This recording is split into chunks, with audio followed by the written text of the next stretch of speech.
Hello and welcome to this edition of the Break It Down Brown Daily Breakdown program. And the Break It Down Brown show is really designed to take everyday life issues, challenges, questions, and situations and break them down, because sometimes we go through things in life and there's a deeper meaning behind the things we go through, and the Break It Down Brown show attempts to uncover what some of those deeper meanings might be. And the point of the show is not to change your opinion about a certain subject, rather to provide some additional perspective that you may or may not have ever thought about before. And today I want to break down something that hit me yesterday when I was at a major networking function. And I'm going to call this the significance of treating everyone equally. And it's interesting because I was at this networking function and we had this great guest speaker. And the guest speaker said, okay, I'm going to give you some tips about how to successfully network.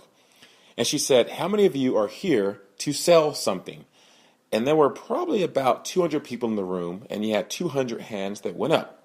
And then she said, how many people are here to buy something? And not a single hand went up. And so it was kind of funny because everybody was there to get something out of someone else, and no one said that they were there to actually give something to someone else. And that's a whole other subject about that. But the point is, it made me think about sales. It made me think about business and interactions with people. And I'm going to give you a scenario that I think is very interesting to break down. And that is, once again, the importance of treating everyone equally. And so a salesperson goes into an office, and they're there to see the decision maker, and they want to get something out of that decision maker, right? But along the way, they pass by the lady or the man at the front desk. They pass by some of the other workers in the office, and they pass by a myriad of people, or they may speak to them, but the words are, can I see the decision maker? Can I see the doctor if you're in pharmaceutical sales? And they never take the time to acknowledge everyone else in the office, besides asking them what can they do for them in terms of getting them in front of the decision maker. And I'm going to tell you why that might be holding you back from being as successful as you can be. And there's several reasons why I believe that we should treat everyone equally. First of all, it's simply the right thing to do, right?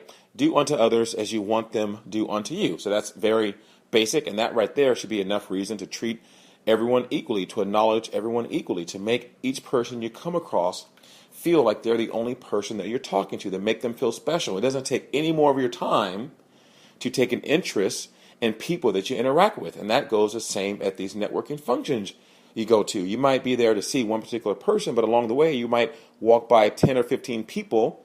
Why not take the time to acknowledge them, say a few words, and let them know that, hey, look, you know what? You're special. You're here trying to grow your business just like I am, and I commend that, and I respect that, and I wish you good luck. What about the second reason why I think it's important to treat everyone equally? Well, it definitely feels better when you go somewhere and everyone believes that you are there to not just get something from them, but to also help them. And you'd be amazed at how many people are willing to do things for you and to work with you the more they know that you are there for them and you want to help them. And just as the great Theodore Roosevelt once said, people don't care how much you know until they know how much you care. And so many times in life we spend so much time trying to tell people what we know that if we just reverse that and showed them how much we cared, then they'll care more about you and they'll want to learn more about what you know. Another reason why it's important to treat everyone equally in business and in life is because, and this is probably the most interesting angle on this whole Break It Down Brown show, and that is because you never know who they are, who they're going to be, and how your interaction with them is going to affect them and other people. So let's talk about the being affected first. The way that you interact with people creates an energy in them about you and about themselves.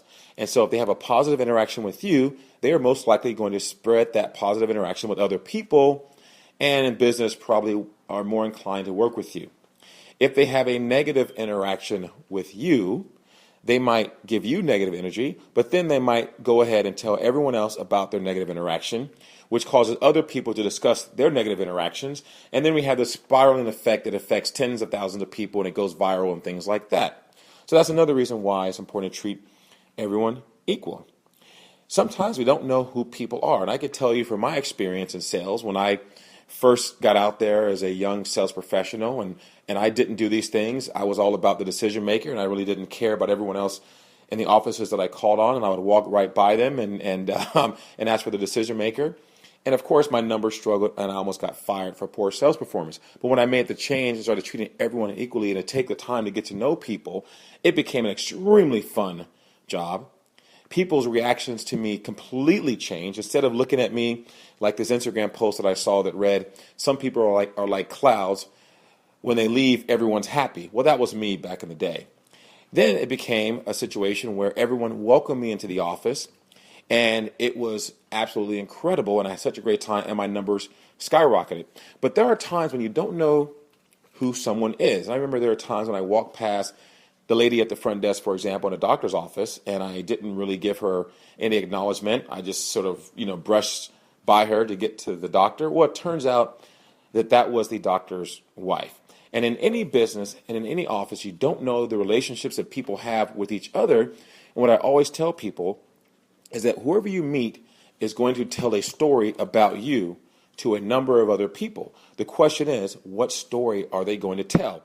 Is it going to be a feel-good movie, or is it going to be a horror story?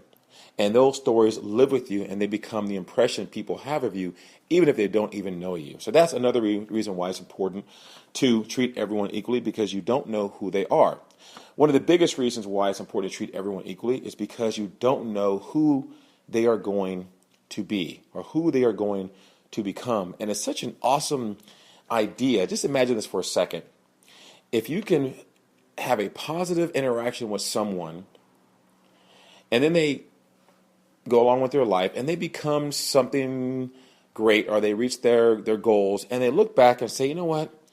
I really appreciate the time that I met Jamar Brown, because he gave me some encouraging words or was nice to me when everybody else was. And all the other sales reps come in and they are all about themselves and they all want to take. But, Jamar Brown was different. He was someone that cared about me, asked about me, got to know me, and really helped me out in certain situations. And that's one of the reasons why I have become who I have become in life. And there are many people that have that approach, and people say those things about them. But I want you to think about that.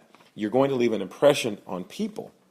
And I want to close with this last story, because this is probably the most significant about treating everyone equally.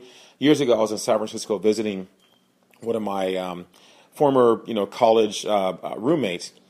And next door to this person's house was this little boy sitting on the patio or the porch. And he had on kind of beat up clothes, and he had this little beat up Nerf football. And of course, I was there. I was just out of college. I had money in my pocket. My friend and I were going to go to the store to buy some stuff to barbecue that day and have a good time. And we drove past this little boy's house. And I told my friend to stop the car. And my friend said, why? I said, just stop the car. So he stops the car. I get out of the car. And something told me to walk up to this little boy and just talk to him. He kind of reminded me of me when I was a young boy. And so I walked up to him and I said, hey, how's it going? And he said, oh, I'm doing good. How are you? I said, I'm doing good. I said, well, what are you doing? He goes, well, I really want to play football, play catch with someone, but I don't really have any friends, and my brothers never play with me. And so I'm just, kind of, sitting here. And I said, well, I'll tell you what, I said, when I get back, I'll play catch with you. And this boy lit up like a Christmas tree. I'll never forget his face. And I get goosebumps to this day when I think about the look on this little boy's face. And he said, really? I said, yeah, sure, why not? And I said, but is that your football? He said, yeah. I said, well, it looks kind of beat up and kind of torn down. I said, do you have another football? He said, no one has bought me another football. I've asked, but my mom won't do it. And this football is kind of special because my dad gave me this football before he passed away. And so I play with it every single day because it reminds me of my dad. And that almost brought tears to my eyes when I heard this little boy say that, and it just moved my heart. And so I said, okay, I'll tell you what, I'm going to go to the store, but when I come back, we're going to play catch. And so I go to the store with my friend, and I come back, And this little boy had gone into the house. He had been waiting the entire time for me to come back. And he put on this old beat up T-shirt with with numbers on it, like it was a jersey, and had changed his shorts and was really excited to play catch with me. And I get out the car and he runs up to me and goes, "Hey, are you still going to play catch with me?" I said, "Oh yeah, absolutely." And so I said, "But I have something for you." And I pull out this brand new Nerf football. And this little boy goes, "Oh my God, is that for me?" I said, "Yeah, that's for you." And then he looked sad. I was like, "What's wrong?" He said, "Well, what about the football my dad gave me? What am I going to do with that?" I said, "I'll tell you what, that's your special football. That football, you should put that in your room, put it somewhere where you can see it every single day, and think about your dad and how proud he is of you. And then we'll just use this one to play catch when you come outside." He goes, "Oh, wow, that's awesome." And so we're playing catch, and I'm teaching him how to catch the ball. We're going back and forth. And I'm thinking I'm going to tell him about how to play football and about sports, and because he had told me he wanted to be a professional football player one day. But this little boy started asking me questions about me. He was asking me questions about, I told him I went to college. He said, "Oh, what is college all about?"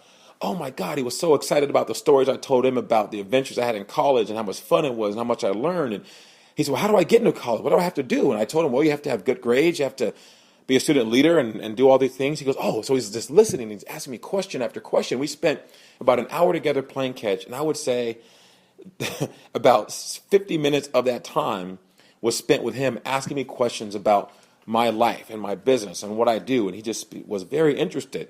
Well, then the hour ended, and I had to go and hang out with my friends, and I told the little boy, I said, "Look, it was such an awesome time hanging out with you." And I said, "Hey," I gave him some final words of encouragement. And he just said, "Thank you," and then he said something that I'll never forget. He said, "So when are you going to come back?" And I had no plans to go back to San Francisco. And I said, "I don't know," but I said, "I want you to remember our discussion. Don't ever forget what we talked about today." And so, I went off and went to college and graduated and all those things and moved on with my life. And then one day, years later, I get a call from my friend that I had visited, back in the day that lived next to this little boy. And she said, "Jamal, you never forget you see, you'll be amazed at who I saw today." I'm like, "Who?" She goes, "Remember that little boy that lived next to me that you bought the Nerf football for?" I said, "Yeah, I remember that little boy." And she said, "Well, I saw him today." I said, "Oh, great. Well, how's he doing? Is he still playing football, or is he a football star?" Because at that time, I assumed maybe was in high school. And she said, "Yeah, he's a sophomore in high school." And I said, "So what's going on? Is he playing football?" And she said, "No, he told me that he's not playing football anymore." And I started to feel a little sad, thinking, well, that was his dream to play football. What happened? Did something go wrong? What's wrong with this little boy? And she said, when I asked him if he was still playing football, he said no. And I said, "Well, why not?" He said, "Because years ago, Mr. Brown came and played catch with me, gave me a Nerf football, and he talked to me about business and about what he does and about college and about being a business professional." And he said, that conversation changed what I wanted to do with my life. Instead of wanting to be a professional football player, I wanted to be a business professional just like Mr. Brown. And that's why I stopped playing football and I got involved in school. I get straight A's and I'm on the student government and I want to go to college and I want to become a pharmaceutical salesperson and all these things. And I was literally in tears when she said that to me. And that story right there just reminded me of the importance of treating everyone equally. You never know who someone is going to be. You never know how your words, positive or negative, are going to affect another person. So with that said, I want to thank you for listening to this edition of the Break It Down Brown Show.